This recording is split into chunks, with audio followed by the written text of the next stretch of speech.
Hello, hello everyone. Welcome to another Make It With Me Monday on this beautiful second week of May. I don't know about how things are where you are, but here in the Madison, Wisconsin area, we are getting some beautiful weather finally here. Very nice, gonna get pretty warm, but I will take that for now. I don't like it too warm, I will admit that, but looking forward to some nice springtime weather entering into the summertime. We've got lots of it feels like end of stuff happening around our house. Our youngest is getting ready to graduate from high school, so we have final things coming up in the next few weeks. Our senior awards night and his final orchestra concert and all of these end of year things. But while I'm thinking end of year as far as school is related, we have brand new year starting with our annual catalog. Yay! Hopefully you have all had a chance to take a peek already. If you still need a hard copy in your hands, drop me a note so I can be sure to get one off in the mail to you, or you are welcome to stop by and pick one up off my porch if that is something you're able to do. But lots of lovely things to look at in here, and I very, very strongly encourage you all as well to go check out the online store. I am now referring to most of our product offering in the hybrid format. I believe there are equally as number of things available online as are in this printed catalog that you don't see in this printed catalog. They've gone to where we used to retire items of the, hey, Miss Carla, welcome tonight, where we don't necessarily, when things move off of what we used to consider a retirement list, they now move to a last chance list, meaning they are still available in that online store until they are gone. So just because you do not physically see it in this catalog, if it was in a previous one or a mini catalog or something, you never know, it might still be around. So, and they are constantly introducing new products there as well, one of which I'm going to be using tonight on my the one that I'm doing on camera here is one that I'm going to be using from one that is in the online offerings currently. But again, if you do not have one of these already in your little hands, shoot me a message so I can make sure and get one out to you. All right, so that's the fun stuff there. I did want to point out one thing which we are all very excited to see back is full listings of DSP instead of just little snippets. It's all in one place, so you can check out all the great offerings. I want to again just point out specifically from there, we have brand new patterns in all the color families. They redesigned the whole stack again. So if you have previous year's color families, now there's all brand new patterns. I will be using some from the Regals family tonight on a couple samples.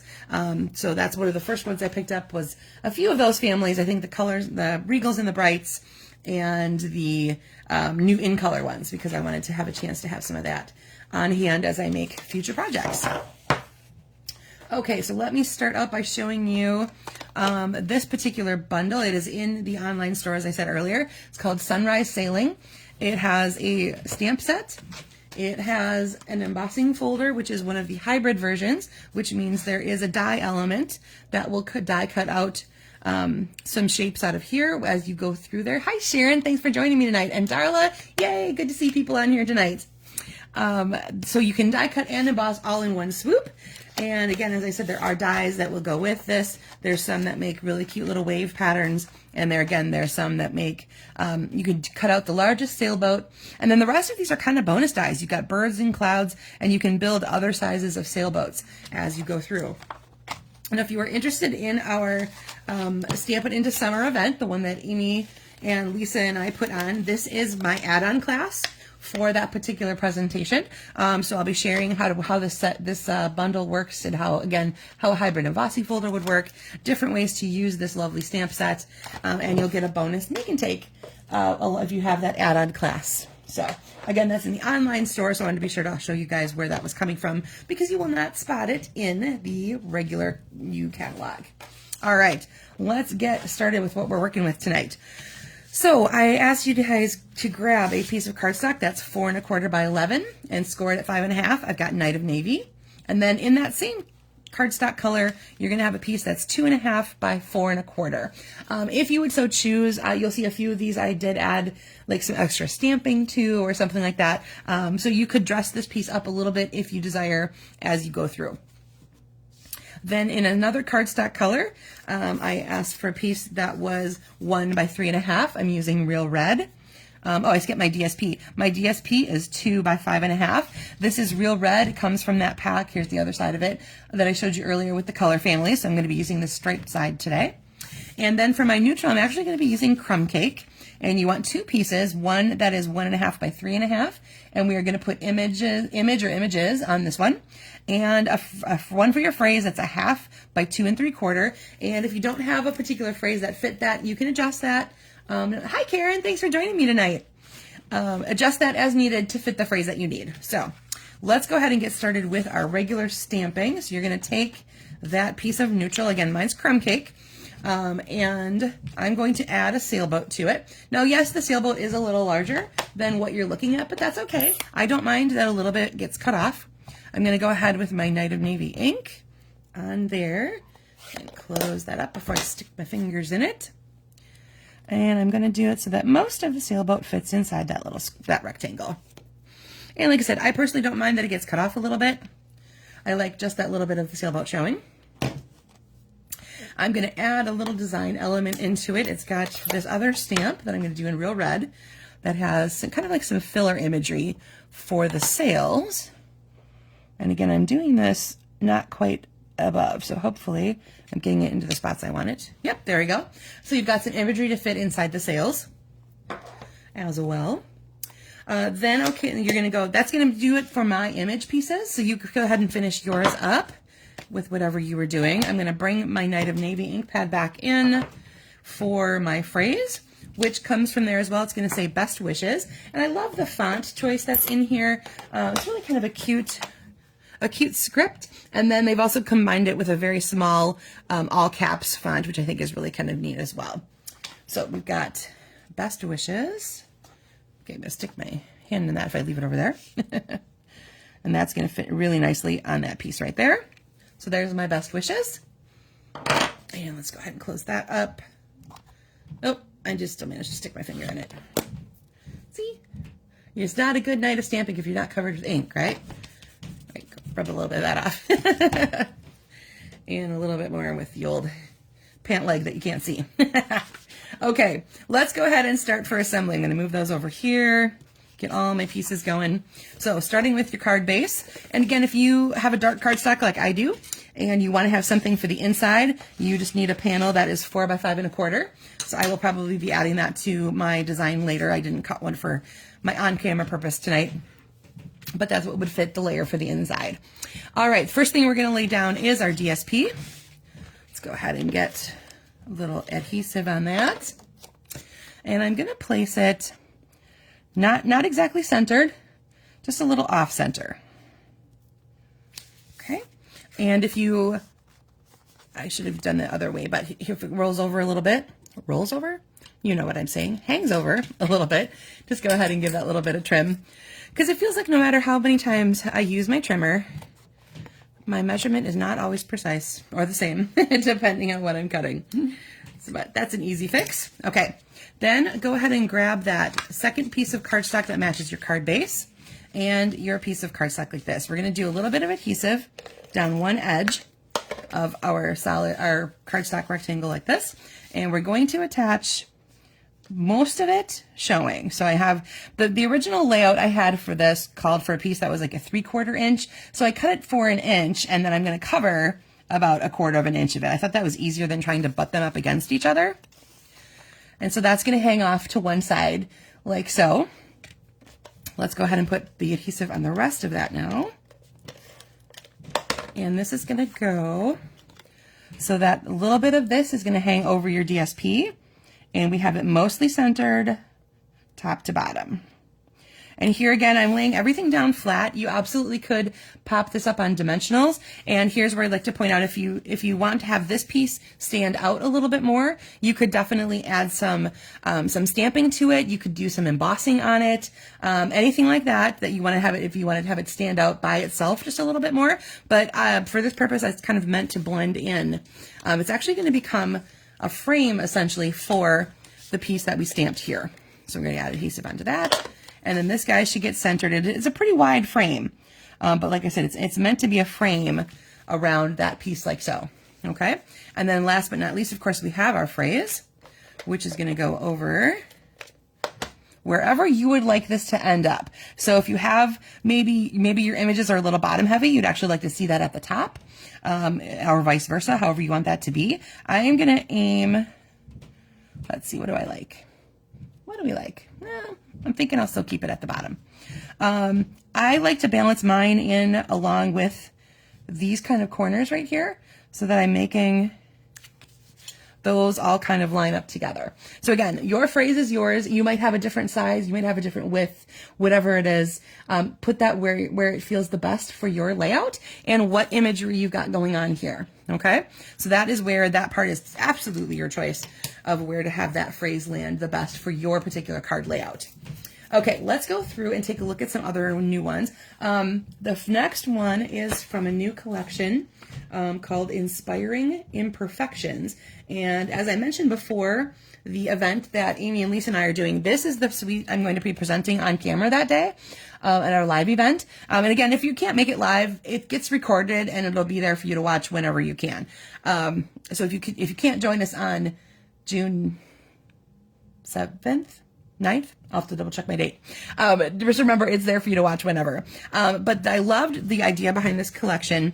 It's inspired by I think it's a Japanese art technique called kintsugi, where imperfections in something that has been broken are highlighted by beautiful elements of gold. So they will take something that might have been cracked or chipped, and as you put it back together, you include these elements of this bright gold design. So you can see in some of the DSP here, it's got these really pretty gold elements that are going to be put into that. So, oh good, Carla, it was on your list. Yeah, this was definitely on my list, and I can't wait to play with it some more. But like I said, this is going to be my on-camera presentation that day. So I think this is just really, really pretty. And so here is one that is inspired by that collection. I took here's one of the DSPs here. This has got a Misty Moonlight color in there. So that is what this is. This is Misty Moonlight. And then the rest of it, I just played off of the gold. So I stamped the vase in Versamark and embossed it in gold. And then I went back in with Petal Pink, Soft Seafoam, and Misty Moonlight blends. And I colored in all the empty space of that. So you've got the beautiful shimmery gold that's going on there. And you can see here, this is one where I did decide to bring some attention to the background frame here. And that's just one of the other stamps in there that's kind of like one of those crack images. And then I've got gold foil where I added a little bit around each of my parts of each edge of my DSP.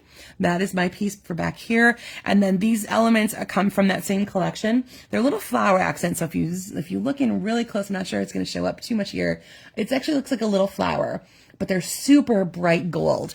And I just think this just, although those bright gold elements to this are just stunning. And I can't wait to play with this collection more. You'll probably be seeing a lot more of that in my future.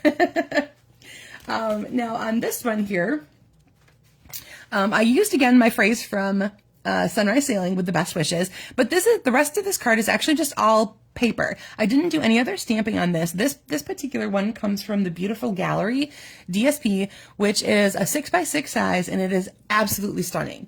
There's some beautiful floral imagery in there, beautiful scenery. It's one of those that I say is, you could almost just frame that piece of cardstock all by itself, or DSP all by itself, and it's a very pretty picture. So I thought this piece was really kind of a neat one to use because it looks like something I could have stamped, but I didn't have to because the DSP just looked like that already. So I took one of the wood grain patterns and I added a little extra espresso around some of the edges. This one here I embossed with the exposed brick embossing folder, and again added a little bit more highlighted espresso color to some of those areas with my blending brush. My neutral on this one, of course, is basic beige, because it's kind of what's going on in here. This is a basic beige base. So I have basic beige, pecan, and espresso, making a very neutral palette for this one, but I think that one was just really cool. Oh, great. You have the same DSP going. Oh, great minds, Carla. Great minds. All right, and now, of course, we have passed Mother's Day. Time to move on to thinking about Father's Day. Trusty Tools is still hanging around in our collection. It has really cute imagery for your typical handyman carpenter type guy. So here's one of the ones I use here with the hammer, where I've stamped and then colored it in with my smoky slate blends. This DSP is the backside of Botanical Textures. All of the ones in that are black and white themed, and then the back sides of them kind of have either like a mottled or an ombre or something fun, but I thought the black and white and gray fit perfectly in with what I was going to consider doing with my hammer. So Happy Father's Day, of course, comes from there. Now you'll see here I flipped the layout so that it looks more to the left than to the right. So my cardstock hangs off. Here's the right side, here's the left side. So my cardstock hangs off more to the left. My DSP went left of center, and I did raise this part up on dimensionals just to give it a little bit of a lift. All right, and then lastly, I changed the orientation completely with this one. This one goes into a horizontal layout as opposed to vertical. Same concepts. So I've got my DSP, which I've then added a tiny border of vanilla next to. This is Shaded Spruce. So again, this comes from the Regal's color family. It's actually the opposite side of what I showed you before I used on my sailing one with this pretty leaf pattern. So I've got vanilla, Shaded Spruce, and then Crumb Cake is my highlight. So I took my Stampin' Write markers to my Loveliest Tree, the large image, and I have some of that going on that piece there. And this, because of the way the tree lays out, it really lent to this horizontal layout. I've got my Congratulations, which comes from there. Again, I added a border to this layer and then borders here. Really makes those layers pop off and show off against each other. Yes, you're talking about this one, Carla. This is the new color family DSP. So this is the Regal. So this is Shaded Spruce, and I used Real Red on my original sailboat sample. It's actually the same piece, is where those guys come from. And if we were going back to this one, Botanical Textures, that is in the online store. All right. So again, this one colored directly onto the stamp with my marker, put that in there. I thought this was just kind of a fun way to change it up a little bit. And I like that each of the layers is set off by just that little pop of vanilla that makes those greens really, really stand out as well. All right. So let's go back to the original here. And I'm going to show you what I did to step it up. I added a few layers, and I did kind of a fun trick with some twine. So I've got my layering here. I added Crumb Cake behind here just to set that off again from that background. This whole thing is popped up on dimensionals, that layer right there. Then what I did is I took my 1 3/4 inch circle punch and one of the smaller pieces of one of the smaller dies from Stylish Shapes, which is where we get that little bit of stitching from. So that took out the center, and there's a little bit of stitching. And then in our new catalog here, we've got this red and white baker's twine just all by itself. Comes like that. And I took, I think it was about a 6-inch piece for each one of these. And I just put a little adhesive on the back, wrapped it around, and then adhered it again to itself. So it's supposed to look like the life preserver that you might find on deck of a boat or a ship or something like that. So thought that was a fun little element to add into this as well. But otherwise, it's very, very similar. I have a little bit of white to offset the DSP from the navy, and a little bit of Crumb Cake to offset, again, the navy from itself there. So you can play with layering on this. You can play with dimension as far as, what do you pop up? What do you not pop up? And then do you draw attention to this frame piece, or do you let it blend? So like I said, on the one, I had, I put a little bit of an extra stamping layer on it, and I could have, even though I didn't, I added the embossing folder around to this one as well. It kind of would have made that go all the way across the pattern, which would have been interesting. That just popped into my head right now for some reason. So adding embossed layers like that could also draw attention to those particular areas. All right, so that is what I've got for you tonight. If you've decided to either craft along with me now or later, and you want to share what you did, go ahead and throw it into the comments on this video. I'd love to see what you guys are making and what you're using, whether it's from the new catalog or not, some old favorites, whatever it is that you've got going on. I want to see it. All right, so everybody, you guys have a great rest of your Monday night, and I will see you again live here next week, Monday. Have a great one. Bye-bye.